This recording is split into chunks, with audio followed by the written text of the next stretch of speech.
शेतकरी, महिला, युवा, मागासवर्गीय अशा सगळ्या घटकांना समर्पित अशा प्रकारचा हा अर्थसंकल्प आहे। उद्धवजी म्हणाले हा थापांचा अर्थसंकल्प आहे। हा थापांचा नाही, हा आपल्या मायबापांचा अर्थसंकल्प आहे। कारण शेतकऱ्यांना मोफत वीज देण्याचा ऐतिहासिक निर्णय घेणारा, कापूस आणि सोयाबीन उत्पादक शेतकऱ्याला मदत करण्याचा निर्णय घेणारा, महिलांकरता विविध योजना आणणारा, युवांना रोजगार देणारा अशा प्रकारचा हा अर्थसंकल्प आहे। आताच विरोधी पक्षाचे लोक या ठिकाणी बोलत होते आणि आम्ही टेलिव्हिजनवर बघत होतो, त्यावेळी त्यांच्या बोलण्यात जोर नव्हता, त्यांच्या चेहऱ्यावर नूर नव्हता, चेहरे उतरलेले होते आणि केवळ टीका ते करत होते। पण मला असं वाटतं हा अर्थसंकल्प महाराष्ट्रामध्ये एक नवीन इतिहास तयार करणारा आहे आणि म्हणून यावर सविस्तर प्रतिक्रिया माननीय अर्थमंत्री देखील देणार आहेत, माननीय मुख्यमंत्री देखील देणार आहेत। मी केवळ एवढंच सांगतो, या अर्थसंकल्पामध्ये जे जे आम्ही कबूल केलेलं आहे ती प्रत्येक गोष्ट त्या त्या विविक्षित वेळेमध्ये आम्ही पूर्ण करून दाखवू आणि अर्थसंकल्प म्हणजे हा निवडणुकीचा अर्थसंकल्प नाही, तर हा निर्धाराचा अर्थसंकल्प आहे, हे आम्ही निश्चितपणे दाखवू। मी माननीय उपमुख्यमंत्री महोदयांना विनंती करतो की त्यांनी प्रतिक्रिया व्यक्त करावी, त्यानंतर माननीय मुख्यमंत्री महोदय करतील।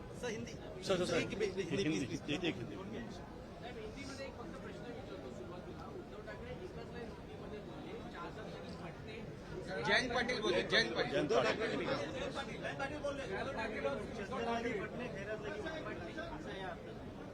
ऐसा है कि ऐसा है, जयंत पाटिल या विपक्ष के सारे नेता ये पहले ही लिखकर लाते हैं कि बजट पर क्या बोलना है। तो बजट हम कैसा भी पेश करते तब भी उनकी प्रतिक्रिया यही होती, स्टीरियोटाइप प्रतिक्रिया है। उनके चेहरे पर नूर नहीं है, चेहरे की चमक चली गई है। जो उनको लगता था झूठा नैरेटिव फैलाकर लोकसभा में चंद सीटें जीत गए, उसका जो उत्साह था, आज के हमारे बजट ने उनके उत्साह को समाप्त कर दिया है। एक बहुत ही रियलिस्टिक, वास्तववादी इस प्रकार का बजट हमारे अर्थमंत्री और उपमुख्यमंत्री अजित पवार जी ने पेश किया है। मैं उनका अभिनंदन करता हूं, हमारे नेता मुख्यमंत्री जी का अभिनंदन करता हूं।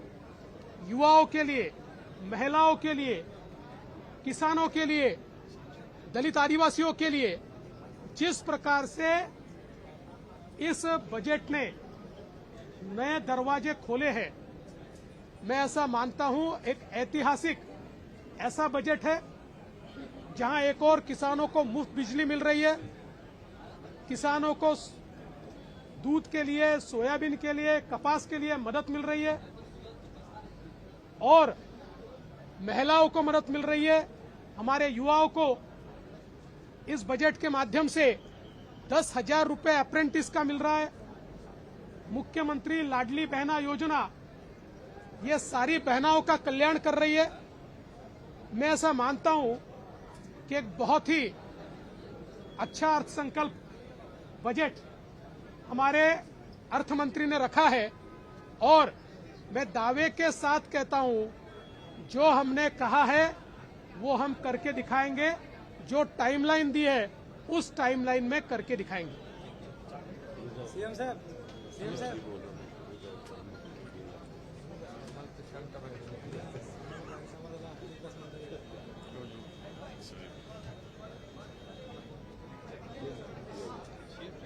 आणि आज खरं म्हणजे अर्थसंकल्प जो आहे, आमचे अर्थमंत्री आणि उपमुख्यमंत्री अजितदादा पवार यांनी सादर केला आहे तो सर्वसमावेशक आहे. आम्ही सर्वसामान्यांचं सरकार जेव्हा म्हणतो तेव्हा शेतकरी, कष्टकरी, कामगार, महिला भगिनी, युवा, ज्येष्ठ, वारकरी सगळे त्याच्यामध्ये आले. आणि आज या अर्थसंकल्पाचं वैशिष्ट्य जे आहे हे वैशिष्ट्य म्हणजे मुख्यमंत्री माझी लाडकी बहीण योजना, अतिशय महत्वाची योजना. डायरेक्ट आमच्या बहिणींच्या खात्यामध्ये 1500 रुपये महिन्याला, 1500 रुपये महिन्याला थेट जमा होणार. त्याचबरोबर महिलांच्या दृष्टीने सगळ्यात महत्वाचा असतो जेवण बनवायला गॅस. आता त्याच्यामध्ये 3 सिलेंडर वर्षाला, म्हणजे मुख्यमंत्री अन्नपूर्णा योजना आम्ही केली. 3 सिलेंडर ते मोफत आम्ही देणार. त्याच्यामुळे विरोधक गॅसवर आलेले आहेत. आणि तिसरी आमची जी योजना आहे युवकांसाठी, जे मगाशी इथे सांगत होते युवक बेरोजगार आहेत. तुम्हाला मी सांगतो आमचं सरकार आल्यानंतर सरकारी नोकऱ्यांवरचे निर्बंध आम्ही हटवले. जवळपास 1 लाख सरकारी नोकऱ्या आज मुलांना मिळाल्यात. आणि खाजगी कंपन्यांमध्ये स्किल डेव्हलपमेंट, स्टार्टअप आणि इतर माध्यमाच्या माध्यमातून मुख्यमंत्री रोजगार योजना याच्या माध्यमातून जवळपास लाखो लोकांना नोकऱ्या मिळाल्या. इथं केसरकर आहेत. जर्मनीमध्ये 4 लाख नोकऱ्यांचा MOU साईन झाला आपल्या राज्य सरकारबरोबर. आणि आता जे बेरोजगार आहेत सुशिक्षित त्यांना आम्ही 10,000 रुपये अप्रेंटिसशिप देणार आहोत. हा देखील ऐतिहासिक निर्णय पहिल्यांदा राज्यात होतोय. त्यामुळे बेरोजगार, सुशिक्षित बेरोजगार जे आहेत त्यांना अप्रेंटिसशिप मिळेल. त्यांना नंतर ट्रेंड होऊन नोकऱ्या मिळतील. आणि जे अगोदर सांगत होते लाडली काय बहिणा,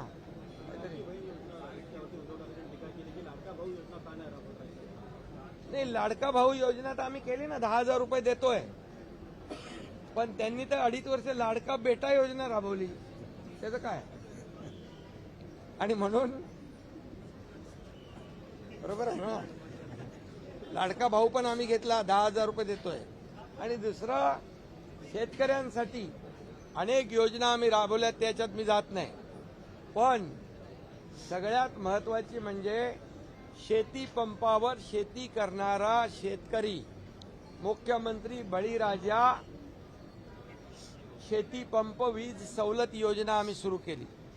त्याच्यामध्ये 7.5 HP पर्यंत वापराला वीज बिल माफ. या राज्यातल्या सर्व मुलींचं शिक्षण मोफत. या अशा योजना आज प्रामुख्याने आज आम्ही राबवल्यात आणि निर्णय घेतलाय. आणि मी एवढंच सांगतो की अजितदादांचा अर्थसंकल्प आहे आणि दादा हे वादा को पक्का आहे, मी वरती म्हणालो. त्यामुळे हे सरकार दिलेला शब्द पाळणार आहे. आतापर्यंत हे सरकार जे जे बोललं ते पूर्ण केलेलं आहे.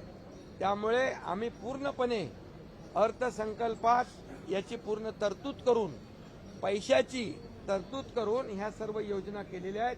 या योजना पूर्णपणे राबवल्या जातील. 5 रुपये दुधाला देखील आम्ही वाढ केलेली आहे. सोयाबीन आणि कापसाला 4,500 कोटीची तरतूद केलेली आहे. आचारसंहितेमुळे ते थांबलं होतं, त्याचंही वाटप होईल. आणि शेतकऱ्यांना काय दिलं म्हणणाऱ्यांना मी सांगू इच्छितो की गेल्या 2 वर्षात आम्ही सर्व नियम निकष बदलले. NDRFचे दुप्पट केलं, 2 हेक्टरचे 3 हेक्टर केले. सततच्या पावसाचं नुकसान आम्ही दिलं. 15,000 कोटी रुपये शेतकऱ्यांनी दिलं. आणि 6,000 रुपये प्रधानमंत्री, 6,000 रुपये सरकारचे, असे 12,000 रुपये. पीक विमा योजना 1 रुपयात, असे 45,000 कोटी रुपये शेतकऱ्यांना देणारं हे आमचं सरकार आहे. हिशोब त्यांनी पाहिजे तर माग घ्यावा आणि टॅली करावा. फक्त मी तुम्हाला एवढंच सांगतो जे काय बोलतात खोटून बोला, खोटं बोला पण रेटून बोला. तुम्ही थोडा आम्हाला पण विचारत जा बाबा सरकारने काय केलेलं आहे. आता खत आणि बियाणावर म्हणतात जीएसटी आहे, आता त्याच्यावर जीएसटी नाहीच आहे खतावर. आणि त्यामुळे जे खोटं बोलतात पण तुम्ही त्याच्यावर विश्वास ठेवून ते लगेच दाखवता आणि खोटं नरेटिव्ह सेट करून ज्यांनी लोकसभेमध्ये काही मतं मिळवली, आता जनता फसणार नाही. आमचा अर्थसंकल्प बघून त्यांचे चेहरे पांढरे फटाक पडले होते, चेहरे उतरले होते, मोठ्या जोशामध्ये आले होते. आता लोकसभा आम्ही जिंकली. अरे विधानसभेमध्ये आज 2 वर्ष जे आम्ही काम केलेलं आहे सरकारने त्याची पोचपावती लोक देतील. काय म्हणाले ते, चादर लोकसभा में चादर फटी क्या, चादर लगी फटने, हयात लगी फटने. अरे बाबा ऐका, हा ऐका, खैरात लगी फटने. अरे अरे अरे अरे अरे बाबा ऐका. औरंगजेब आणि याकूब मेमन यांना मनाने ज्यांनी फादर मानले त्यांना चादरीशिवाय काय दुसरं दिसणार. आणि तुम्हाला मी सांगतो की लोकसभेमध्ये काय मिळवलंय त्यांनी. अरे जंग पछाडले मोदीजींना हटवायला. मोदीजी तर प्रधानमंत्री झाले आणि तुम्ही 40-50 वरून 99 वर पोचले. म्हणजे तुम्ही पेढे कसले वाटताय येड्यासारखे. म्हणजे तुम्ही हरले म्हणून पेढे वाटताय का एवढ्या वर्षांनी विरोधी पक्षनेतापद मिळालं म्हणून पेढे वाटताय. हसायचं का रडायचं हे समजत नाही आम्हाला.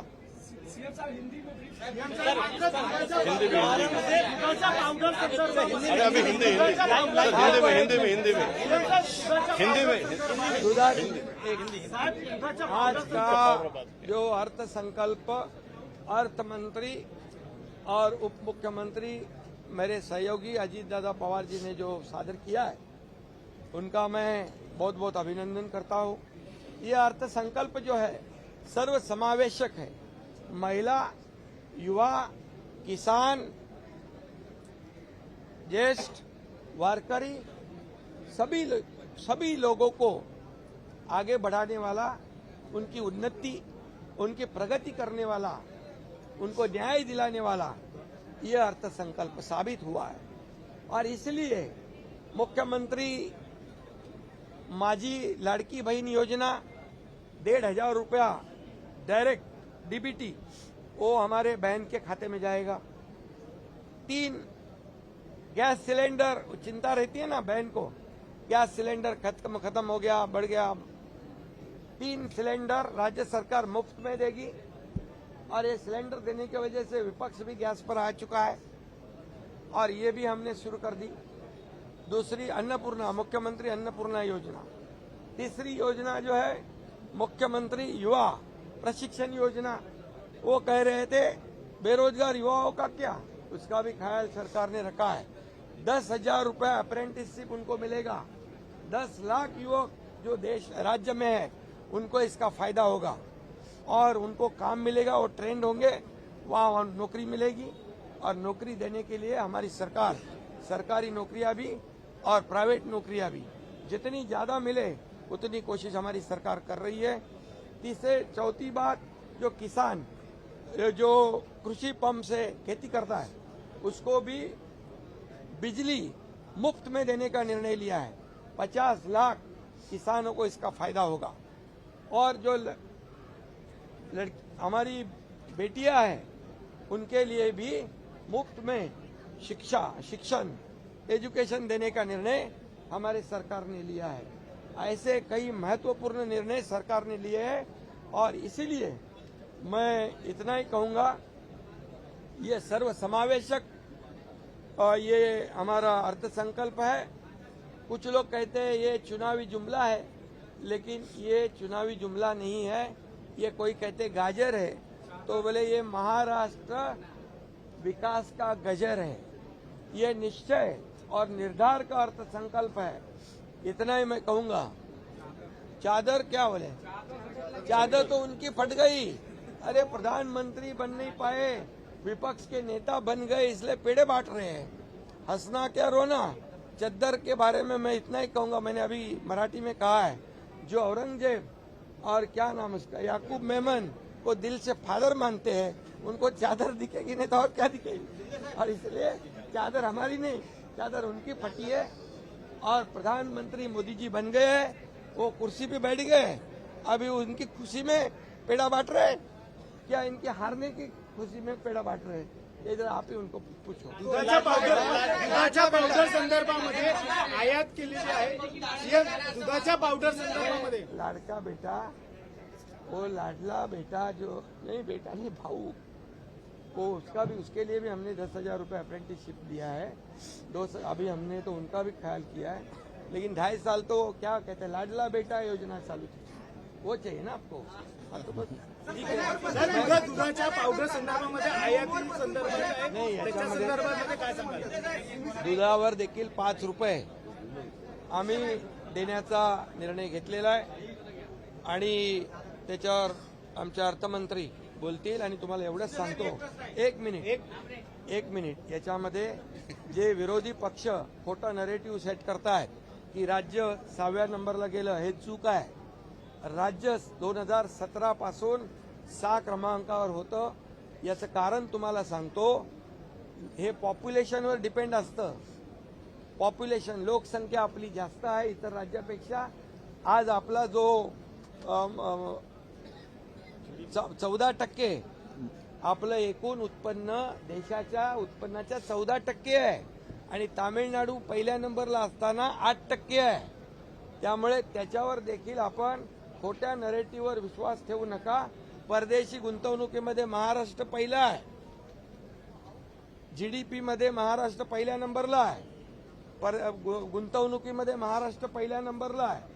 आणि त्यामुळे आपल्याला मी एवढंच सांगतो, आम्ही जे केलेला आहे निर्णय जो घेतला आहे, हा निर्णय आमची काय म्हणतो त्याला अंतरून पाहून आम्ही पाय पसरलेले आहेत।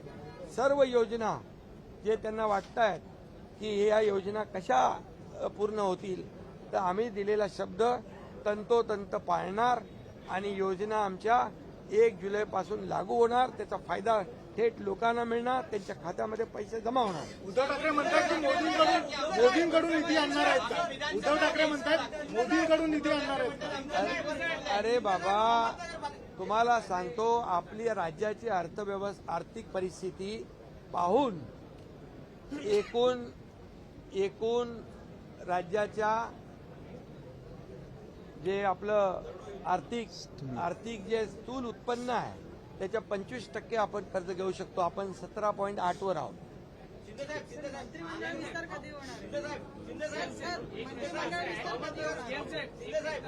नाही, आता तुम्ही अजित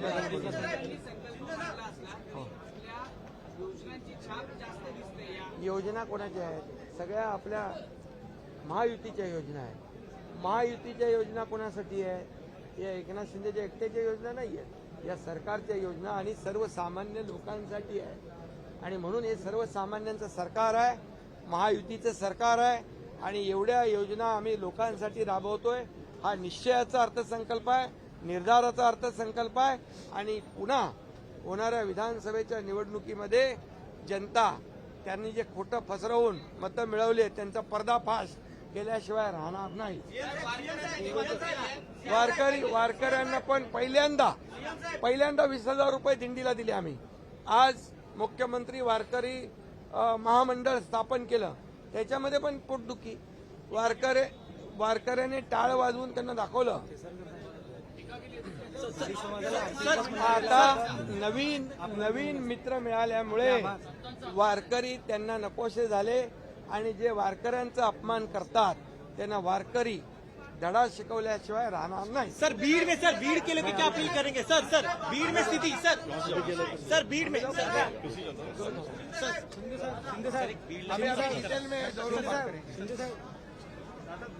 आज आताच देवेंद्र फडणवीसांना अर्जंट नागपूरला जायचं होतं म्हणून ते गेले। मुख्यमंत्र्यांना पण काम आहे, त्याच्यावर ते दोघंही आधी बोलले। मला आपल्याला सगळ्यांना सांगायचं आहे की मी आजचा 10वा अर्थसंकल्प 10व्यांदा या राज्याचा अर्थसंकल्प सादर केलेला आहे, तसा दीपकजींनी 7व्यांदा केलेला आहे। त्याच्यामुळं आम्ही काही याच्यामध्ये नवखे नाहीये। अनेक वर्ष राज्यकारभार पाहत असल्यामुळं उद्याच्याला काही निर्णय घेतल्यानंतर त्याची अंमलबजावणी करण्याच्या करता तेवढी क्षमता आपल्या राज्याच्या मध्ये आहे का, तेवढे फंड्स आपल्याकडे आहे का, त्याच्यामध्ये केंद्र सरकारने सगळ्या राज्यांना घालून दिलेले 3% बाहेर जायचं नाही, त्याच्या आतमध्ये ह्या सगळ्या गोष्टी बसतात का, ह्या सगळ्याचा विचार करून हा अर्थसंकल्प मी आणि वरच्या सभागृहात दीपकजींनी सादर केलेला आहे. मी आपल्याला सगळ्यांना सांगेन, अनेक दिवस आमच्या मनात होतं शेतकऱ्यांना वीज माफी द्यायची. आज गरीब शेतकरी, अल्पभूधारक, अत्यल्पभूधारक, लहान शेतकरी याला आम्ही 7.5 हॉर्सपॉवरपर्यंत 1 हॉर्सपॉवरपासून 7.5 हॉर्सपॉवरपर्यंत विजेच्या बाबतीत माफी दिलेली आहे.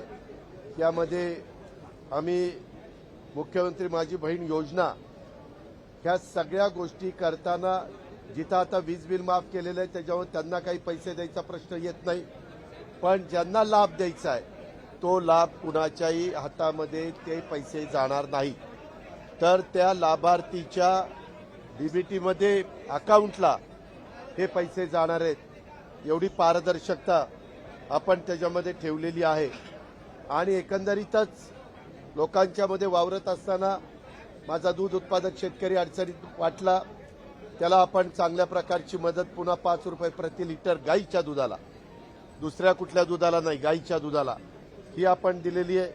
युवा कार्य प्रशिक्षण, बरेच तरुण मुलांना नोकऱ्या मिळत नाही, ते कोर्स करतात किंवा ग्रॅज्युएट होतात, डिप्लोमा होतात, पण त्यांना अनुभव नसतो, तर त्यांना अप्रेंटिसशिप कुठंही करण्याच्या करता राज्य सरकार 10,000 रुपये महिना तिथं देणार आहे.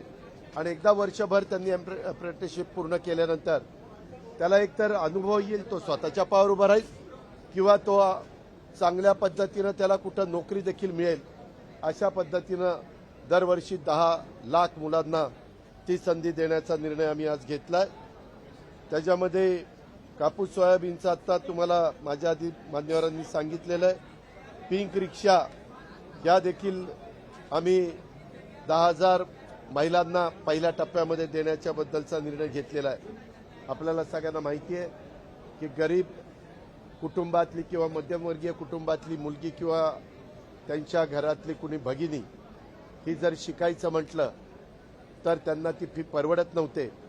आतापर्यंत आम्ही 50% त्यांना फी भरायला मदत करायचो, परंतु शेड्यूल कास्ट आणि शेड्यूल ट्राईबला तर 100% फी माफ आहे. आणि यांच्या मनामध्ये देखील इकॉनॉमी विकर सेक्शनमध्ये मोडणारा जो समाज आहे त्या सगळ्या समाजातल्या मुलींना वाटायचं की बा आमचं काय, आम्ही गरिबाच्या पोटी जन्माला आलो म्हणून आम्हाला चांगलं शिक्षण घ्यायचं नाही का. आणि त्याकरता आम्ही त्यांना आता 100% रक्कम देण्याचा निर्णय हा आजच्या अर्थसंकल्पामध्ये घेतलेला आहे. अर्थसंकल्प सादर करत असताना विरोधक वेगवेगळ्या प्रकारची टीका करतील की एवढा निधी कसा आणणार, त्याच्यामध्ये कुठनं पैसे येणार. मित्रांनो, या सगळ्याचा विचार करूनच आम्ही हा अर्थसंकल्प सादर केलेला आहे.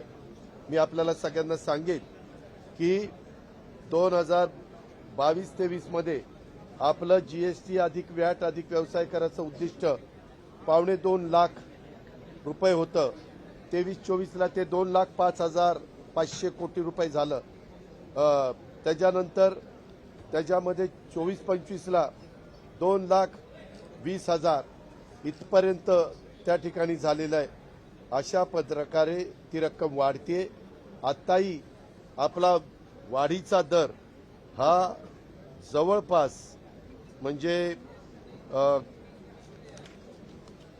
राज्य सरकारचा आहे वार्षिक वाढीचा दर हा 18.5% आहे आणि केंद्राचा वाढीचा दर हा 11.5%.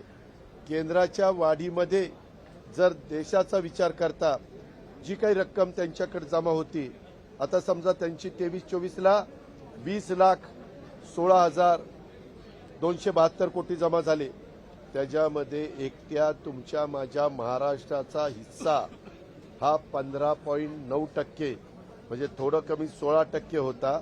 आपण 3,20,000 कोटी रुपये त्याच्यामध्ये जीएसटी मध्ये आपल्याकडे जमा झाले आणि दरवर्षी आपलं उद्दिष्ट हे जवळपास 50 ते 60 हजार कोटीनं वाढतंय. त्याच्यामुळे हा निधी उभा करत असताना हा फार जीएसटी ही आमची जमेची बाजू आहे. त्याचबरोबर वॅट असेल, प्रोफेशनल टॅक्स असेल, त्याच्यामध्ये व्यवसाय कर असेल, याच्यामध्ये देखील दरवर्षी आपल्याकडे वाढ होतीये. त्याचा विचार सगळ्याचा साकल्याने करूनच आणि केंद्र सरकारने जे 3% मर्यादा दिलेली आहे की तुम्ही 3% पर्यंतच कर्ज उचलू शकता सगळ्याच भारतातल्या राज्यांना, त्याच्यामध्ये आपण त्याच्या आतमध्येच आहोत या प्रकारे. आणि आज अर्थसंकल्पामध्ये काही रक्कम कमी वाटत असली तरी माझी 7 तारखेला का 9 तारखेला पुरवणी मागणी मी सादर करणार आहे. त्याच्यामध्ये आम्ही ती रक्कम दाखवणार आहे. त्याच्यानंतर पुन्हा डिसेंबरला आम्हाला संधी आहे. अशा पद्धतीच्या संध्या सातत्याने असतात. केंद्रामध्ये देखील आमच्या विचाराचं सरकार आहे. यंदा 15वा वित्त आयोग संपलेला, आता 16वा वित्त आयोग सुरू होतोय. 16व्या वित्त आयोगामध्ये देखील भरीव अशा प्रकारची मदत ही राज्य सरकारला मिळणार आहे. त्याच्यामुळे त्याच्यातनं पण आपल्याला निधी उपलब्ध होणार आहे. अशा प्रकारे या सगळ्या जे काही घोषणा केल्या त्या घोषणाची अंमलबजावणी करण्याकरता कुठल्याही प्रकारे निधीची कमतरता भासणार नाही. उलट आम्ही ठाणे, बृहन्मुंबई आणि नवी मुंबई इथं पेट्रोलचा दर राज्यातल्या इतर भागाच्या पेक्षा जास्त होता, डिझेलचा दर जास्त होता, तर आम्ही तिथला पेट्रोलचा दर आता 65 पैसे कमी केलाय आणि राज्याबरोबर त्यांना आणलंय.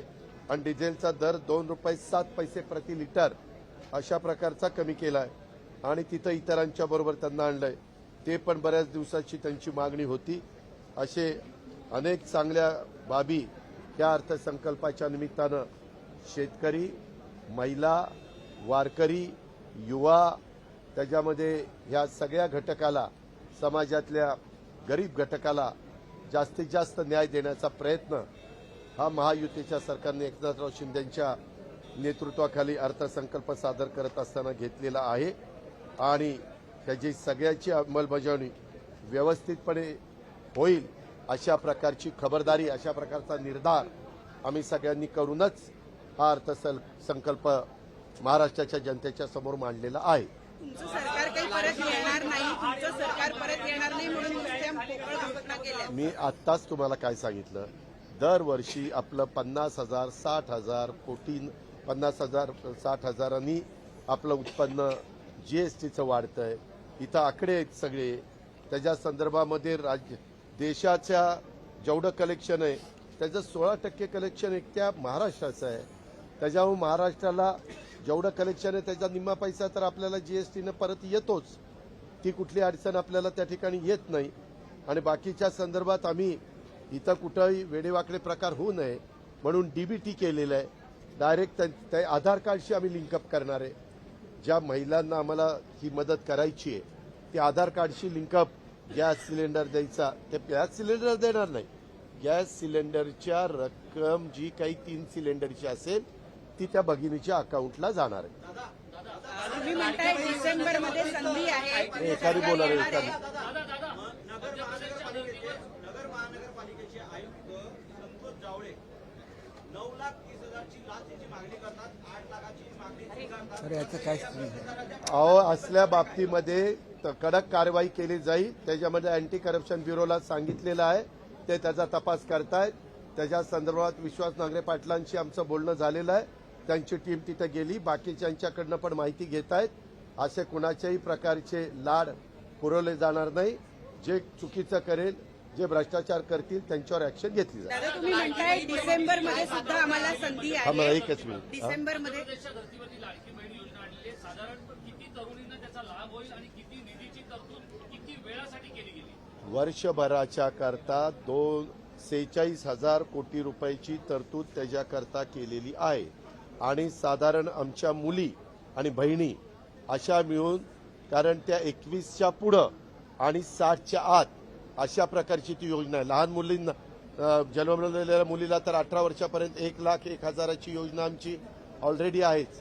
त्या मधल्या मुलींच्या करता आणि आमच्या भगिनींच्या करता ही योजना आम्ही दिलेली आहे, मुख्यमंत्री माझी बहीण योजना. आणि त्याच्यामध्ये 46,000 कोटी आणि साधारण 2,50,00,000 50 लाख ते 40 लाख असा आमचा अंदाज आहे आणि ते देताना काही श्रीमंतांना ते मिळणार नाही. ज्या गरीब भगिनी आहेत त्याच्या संदर्भामध्ये ज्यांच्याकडे गाडी 4 चाकी गाडी वगैरे असेल, जे इन्कम टॅक्स भरत असतील त्यांना त्या ठिकाणी मिळणार नाही, जे नोकरीला असतील त्यांना त्या ठिकाणी मिळणार नाही, जे गरीब महिला आहेत की ज्यांचं ओढाताण होते ते सिलेंडर आणू शकत नाही अशांना ही मदत आहे. तुम्ही म्हणालात की डिसेंबरमध्ये सुद्धा आम्हाला संधी आहे अर्थसंकल्प लागू करण्याची, परंतु विरोधक तर म्हणतायत की तुमचं सरकारच येत नाही, त्यांचं म्हणून तुम्ही सरकार पोकळ घोषणा केली. एक मिनिट, त्यांचं सरकार येणार हे कोणी त्यांना ज्योतिषांनी सांगितलं? ज्याच्यामध्ये आम्हाला वाटतं आमचं सरकार येणार. आता फक्त 0.5% फरक होता आणि तुम्हाला माहितीये कशा पद्धतीनं हे नरेटिव्ह फेक नरेटिव्ह सांगण्यात आले. काय सांगण्यात आलं की बाबा संविधान बदलणार. हे आमच्या बॅकवर्ड क्लासमध्ये इतकं पर्क्युलेट केलं. आम्ही सांगत होतो अरे चंद्र सूर्य आहे तोपर्यंत नाही बदललं जाणार. एनडीएच्या मिटिंगमध्ये तिथं संविधान ठेवलं. पहिल्यांदा पंतप्रधानांनी संविधानाचा नमस्कार केला. शपथविधीला तिथं संविधान तिथं मान त्या ठिकाणी ठेवलेलं. संविधान दिन साजरा केला. पण फेक नॅरेटिव्ह डेव्हलप करण्याच्या करता ते यशस्वी झाले. त्याच्यात आम्ही कमी पडलो.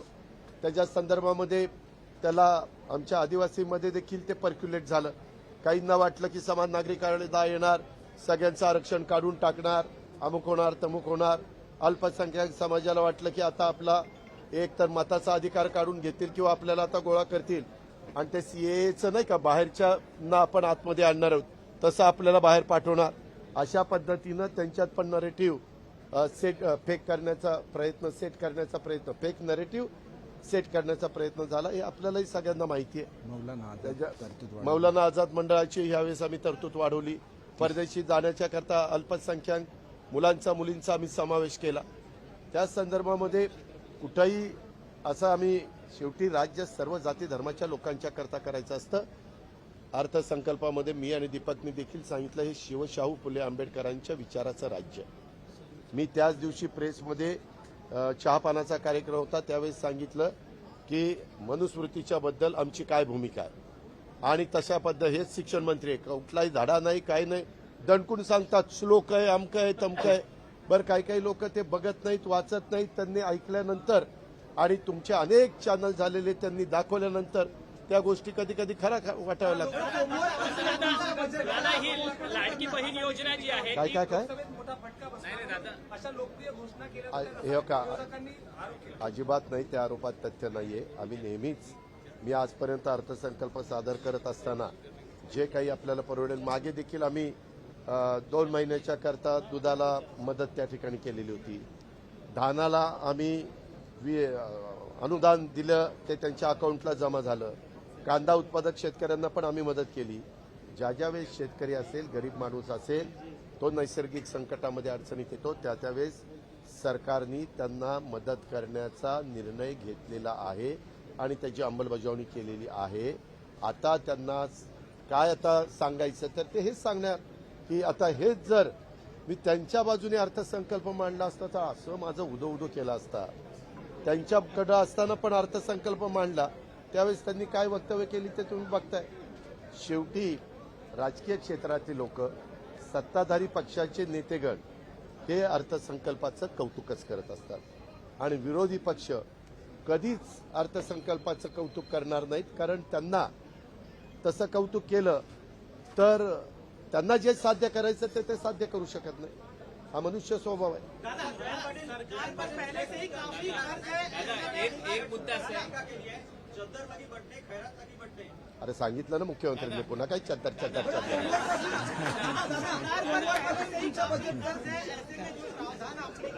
काय सरकार पर पहले से ही कर्ज है, ऐसे में जो प्रावधान आपने किया बजट में उसके लिए पैसे कहां से लाएंगे ये मैंने आपको बताया. मेरे पास जीएसटी का एनुअल कितना पैसा आता है, सेंट्रल को कितना जाता है, वो सब मेरे यहाँ मौजूद है. उसमें हर साल मिनिमम 50,000 से 60,000 करोड़ रुपया इसमें बढ़ जाते हैं. 2,20,000 करोड़ रुपया इससे बढ़ जाते हैं और उसमें कोई दिक्कत नहीं है. आप उसमें फिक्र करने की कोई ज़रूरत नहीं है. पैसा जरूर क्या उसमें मिलेगा और उसमें जीएसटी में मिलेगा, वैट में मिलेगा, प्रोफेशनल टैक्स में मिलेगा और व्यवसाय कर में मिलेगा। और अपने यहाँ हम अपने केंद्र सरकार सेंट्रल गवर्नमेंट का वैट का जो उनके यहाँ 11.5% उनको ये मिलता है, ज्यादा पैसा मिलता है। अपने यहाँ 18.5% ज्यादा पैसा मिलता है परसेंटेज में अगर बताया तो ऐसे है। इसीलिए सब सोचकर हमने ये डिसीजन लिया है। और बाकी की जो भी हमारी जो स्कीम है उसके बारे में भी हम चर्चा करेंगे। जो आउटडेटेड हुई है उसके बारे में भी आगे सोचेंगे, जिसका फायदा सच में गरीब लोगों को होने वाला है। ऐसे ही स्कीम हम रखेंगे। जुलै महिन्यात दीदी फी जमा अकाउंटला हा, जुलै ते महिन्यात बोलला. और मला तुम्हाला एक सांगायचं आहे, 15वा वित्त आयोग संपलेला आहे. आता 16वा त्या ठिकाणी सुरू होतोय.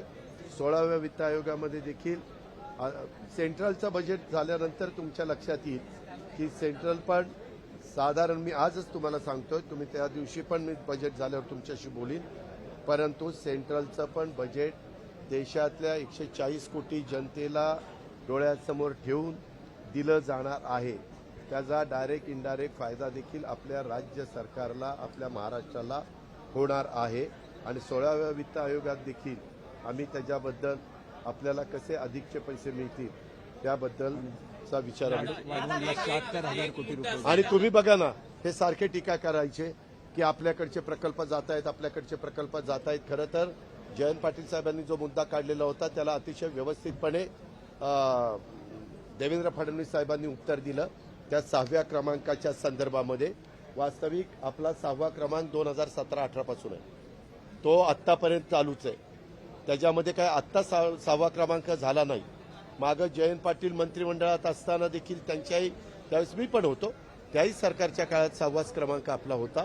त्याच्यामुळं हे काही वेगळं काही घडलंय, आक्रीत काही घडलंय असं अजिबात समजण्याचं कारण नाही. ही पण बाब आपण सगळ्यांनी लक्षामध्ये घ्या. हा बोल बाबा. नाही, एक मुद्दा असा आहे की शिखर बँकेच्या संदर्भात वारंवार एक चौकशीच्या संदर्भात हे का, चौकशी करण्याचा अधिकार एजन्सीला असतो, त्यांनी चौकशी करावी.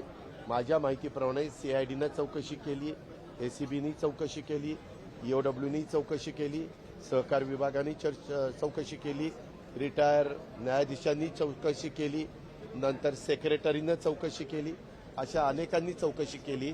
आणि पत्रकार मित्रांनो, ती बँक 600-700 कोटी रुपये नफ्यामध्ये, जर भ्रष्टाचार झाला असता, त्याच्यात एकच झालं, 65चं संचालक मंडळ होतं, त्याच्यात एक नाव अजित अनंतराव पवार होतं, ते जर नाव नसतं तर ह्याचा यत्किंचितही उल्लेख. आपण पण अजित पवार, अरे मी तिथं चेअरमन नव्हतो, व्हाईस चेअरमन नव्हतो, मी त्यावेळेस उपमुख्यमंत्री होतो, मला मिटिंगला पण जाता येत नव्हतं, पण अख्ख्या संचालक बोर्डाची नावं येतात, त्याच्यात माझंही नाव येतं.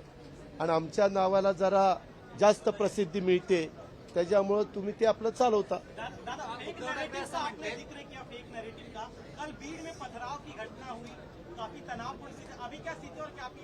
अभी लॉ एंड ऑर्डर ठीक ठाक है, पुलिस बंदोबस्त वहाँ है, सब कंट्रोल में है, और वहाँ ठीक तरह से ध्यान देने के लिए पुलिस डिपार्टमेंट को बताया.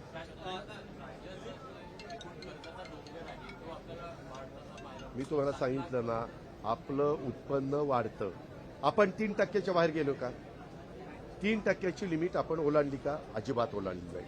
जी केरळनी ओलांडली त्याच्यावर केरळला पैसे मिळत नव्हते, म्हणून केरळ सुप्रीम कोर्टात गेलं. सुप्रीम कोर्टातनं आदेश त्यांनी, म्हणजे सुप्रीम कोर्ट म्हटलं तुम्ही केंद्र सरकार बसा.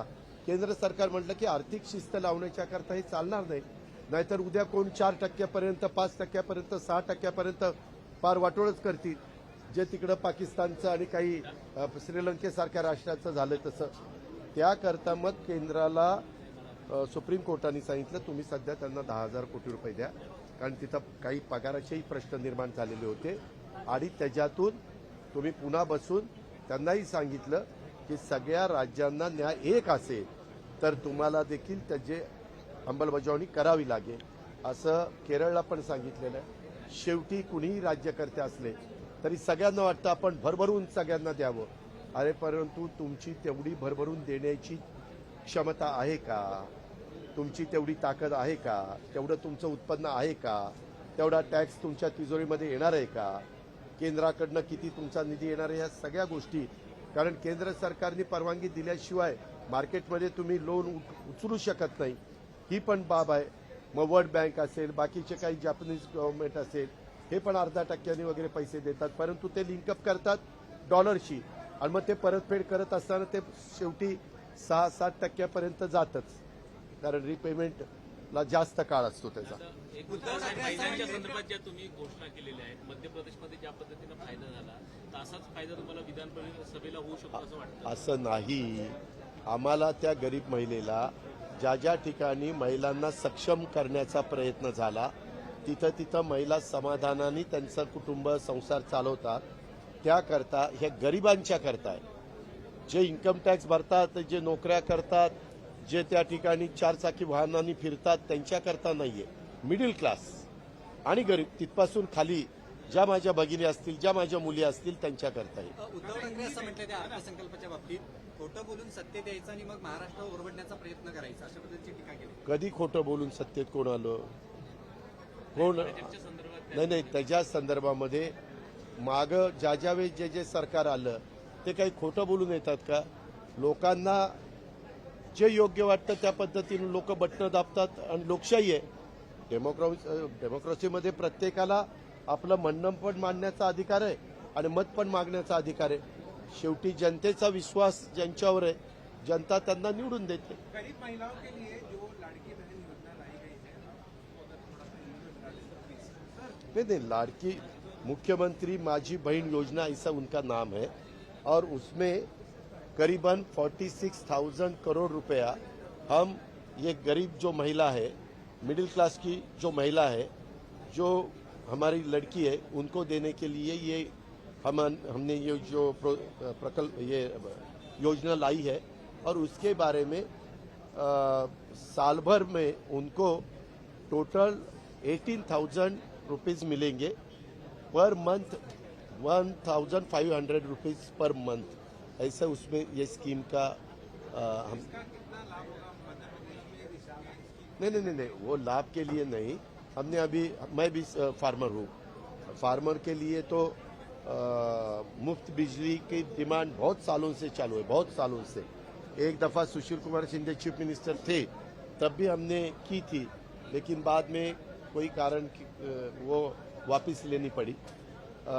लेकिन इस दफ़ा पूरा सोचकर क्या हुआ है, अभी 9,500 मेगावाट बिजली हम सोलर से करना चाहते हैं. उसके सब टेंडर वगैरह निकाले हैं. उसके लिए जो लैंड चाहिए, आपको ताज्जुब होगा सबको, वो लैंड अपने महाराष्ट्र गवर्नमेंट की ही अवेलेबल हुई है. रेवेन्यू डिपार्टमेंट हो या अलग अलग इरिगेशन डिपार्टमेंट या वाटर रिसोर्सेज डिपार्टमेंट, ऐसे अलग डिपार्टमेंट की, वो हमने उनके एनर्जी डिपार्टमेंट के पास दी है. अभी खाली आप प्रोजेक्ट करना चाहते हैं तो वो लैंड है, आप इन्वेस्टमेंट करना, और सेंट्रल गवर्नमेंट की 30% सब्सिडी है उस पर. तो जो इन्वेस्टमेंट करना चाहते हैं वो लोगों ने हमें कहा कि हमें जल्द से जल्द लैंड दे दो. उनका काम शुरू हुआ है और जब बिजली सनलाइट सुबह 8 बजे शुरू हो जाएगा तब आपकी इलेक्ट्रिक पंप चालू होगा. शाम को सनराइज होने के बाद, सनसेट होने के बाद, सनराइज से शुरू होगा, सनसेट के बाद वो खत्म होगा. तो लोगों को भी, हमारे फार्मर्स का कहना ही ये है कि हमें दिन भर बिजली चाहिए. रात को मिलने के बाद कभी कभी टाइगर आता है, कोई बिबट्या आता है और कोई बहुत कुछ होता है, तो इसीलिए उनको डर रहता है, वो जाते नहीं. तो इसीलिए ये भी होगा, उनको दिन भर बिजली मिल जाएगी और खाली ₹2.75 से ₹3 में वो बिजली हमें मिल रही है. तो इसमें हमें इंडस्ट्री को भी हम मदद कर सकते हैं. इंडस्ट्री का रेट हम क्रॉस सब्सिडी, इंडस्ट्री को रेट बढ़ता था और हम उनके तरफ से पैसे लेके फार्मर्स को क्रॉस सब्सिडी देते थे. अभी ऐसा नहीं होगा. अभी उनको भी रेट कम हो जाएगा और इंडस्ट्री भी अपने महाराष्ट्र में ज्यादा बढ़ जाएगी. पहिल्यांदा बजेट मांडलं त्यावेळेला राज्याची स्थिती आणि आता बजेट मांडताना मी पहिल्यांदा बजेट मांडलं त्याही वेळेस आपलं उत्पन्नाच्या 3% लिमिट होतं ते मी पाळलेलं होतं. आताही बजेट मांडलेलं आहे त्यावेळेस 3% आपल्या एकंदरीत ज्या काही उत्पन्न आहे त्याच्या 3%च्या आत आपण आपलं लिमिट ठेवलेलं आहे. जी काही बंधनं फायनान्स डिपार्टमेंटनी केंद्र सरकारने घातलेली आहे त्याचं तंतोतंत पालन हे दीपक केसरकर साहेब पण 5 वर्ष आमचे फायनान्स स्टेट मिनिस्टर होते त्याच्यावर त्यांनाही माहिती आहे, मलाही माहिती आहे. देवेंद्रजी फायनान्स मिनिस्टर होते, एकनाथराव शिंदे पण सिनियर लीडर म्हणून त्यांनाही माहिती आहे. त्याच्यावर फार विचारांती पत्रकार मित्रांनो आणि तुमच्यामार्फत महाराष्ट्रातल्या जनतेला मी सांगेन की तुम्हाला माहिती आहे मी शब्दाचा पक्का आहे.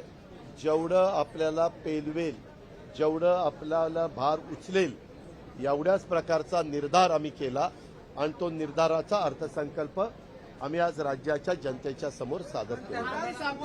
पोस्टमॉर्टम होणार आम्ही करू असं नाना पटोले म्हणतायत. जो बजेट सादर केला गेला तर पोस्टमॉर्टम आम्ही सोमवारपासून करू. पोस्टमॉर्टम कधी त्यांनी केलं तर त्याच्यापेक्षा वरच्या सगळ्या गोष्टी आम्हाला माहिती आहेत. त्याच्यामुळं आम्ही त्यांना ते पोस्टमॉर्टम करताना उत्तर द्यायला पुरून उरू. तुम्ही काळजी करू नका, तुम्ही फक्त बघा ते काय मुद्दे काढतायत आणि आम्ही काय उत्तरं देतो. पार्टीसाठी महाज्योतीच्या संदर्भामध्ये नवीन तरतूद करण्यात आलेली आहे. मात्र जुने जे पीएचडीचे विद्यार्थी आहेत, संशोधक विद्यार्थी, त्यांच्या पीएचडी संशोधक विद्यार्थ्यांचा अजून प्रश्न मार्गी लागलेला नाही. 2 वर्ष झाले त्यांची पीएचडी फेलोशिप प्रलंबित आहे. मधल्या काळामध्ये काहीतरी चीफ सेक्रेटरीच्या अध्यक्षतेखाली समिती केलेली होती आणि प्रत्येक ठिकाणी किती पाहिजे असं काहीतरी चर्चा कॅबिनेटमध्ये झालेली होती. आता आपण सांगताय त्याच्याबद्दल मुख्यमंत्री साहेबांना ते डेलिगेशन भेटलेलं आहे आणि मुख्यमंत्री साहेबांची त्यांची चर्चा झालेली आहे. राज्याच्या प्रमुखांनी काय त्यांना उत्तर दिलेलं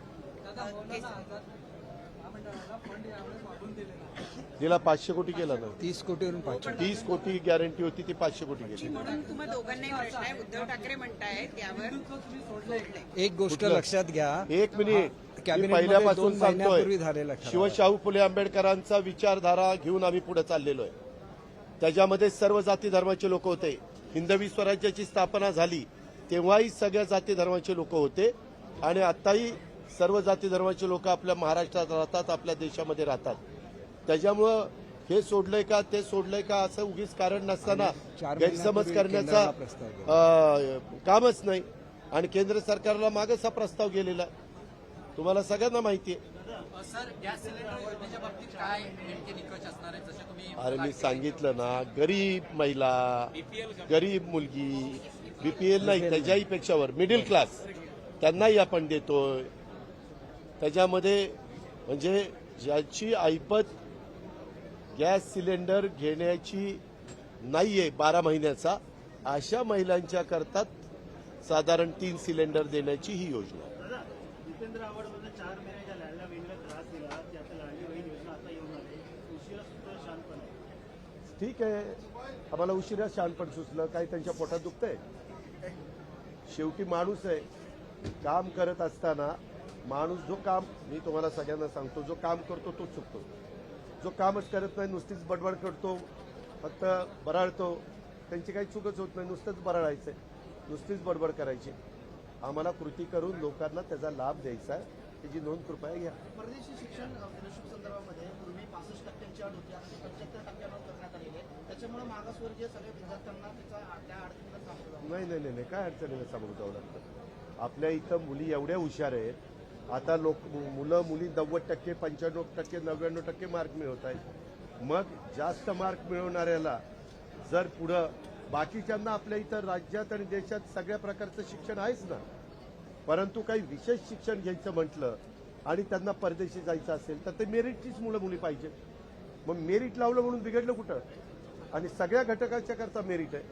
आणि मागासवर्गीयांमध्ये जेवढी मागासवर्गीय किंवा आदिवासी मुलं मुली आहेत त्यांच्यात मेरिट लावलंय, तिथं कुठं वशिलेबाजी नाहीये. धन्यवाद. केसरकर, हा प्रश्न तुम्हालाही, कारण उद्धव ठाकरे असं म्हणाले की मौलाना आझादला पैसे वाढवून याच्यासाठी दिले कारण तुम्ही हिंदुत्व सोडले. जरा एकच मिनिट, एकाच प्रश्नाचं उत्तर देतो. या एकाच प्रश्नाचं उत्तर एकाच प्रश्नाचं लोकसभेची इलेक्शन आता झाली आहे आणि ते मतासाठी लाचार आहेत. आम्ही मतासाठी लाचार नाही. आम्ही सर्वांना समान न्याय देतो आणि 30 कोटीवरून 500 कोटीवर नेण्याचा निर्णय